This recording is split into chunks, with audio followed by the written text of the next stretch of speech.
பிரபலத்தை தேடி தேடி வந்து வாழ்த்திய பக்தர்கள்.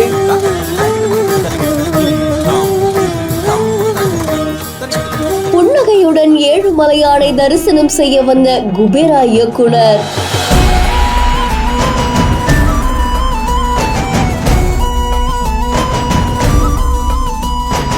வெங்கடாச்சலபதியை காண வந்த சேகர் கமுலா. குபேரா படத்துடைய இயக்குனரான சேகர் கமுலா அவர்கள் திருப்பதி ஏழுமலையான்ல இருக்கக்கூடிய வெங்கடாச்சலபதியை தரிசனம் செய்யறதுக்காக வந்திருக்காங்க. அப்ப அவரை பார்த்து பக்தர்கள் ஓடி வந்து, சேகர் சார் படம் ரொம்ப நல்லா எடுத்திருக்கீங்க, சூப்பரா இருக்குன்னு கையை கொடுத்து வாழ்த்திட்டு போயிருக்காங்க.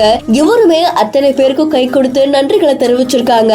இந்த காட்சிகள் சமூக வலைதளங்கள்ல வைரலா பரவிட்டு இருக்கு. ஆக்டர் தனுஷ் நடிச்ச குபேரா படம் வெற்றி அடைஞ்சதை தொடர்ந்து அதை கொண்டாடுற விதமா சுவாமி தரிசனம் மேற்கொள்றதுக்காக திருப்பதிக்கு வந்திருக்காங்க. இந்த காட்சிகள் சமூக வலைதளங்கள்ல வைரலா பரவிட்டு இருக்கு. இந்த செய்தி தொடர்பான உங்களுடைய கருத்துக்களை கமெண்ட்ல சொல்லுங்க. மேலும் செய்திகளுக்கு பிஹேண்ட் ஃபாலோ பண்ணிக்கோங்க.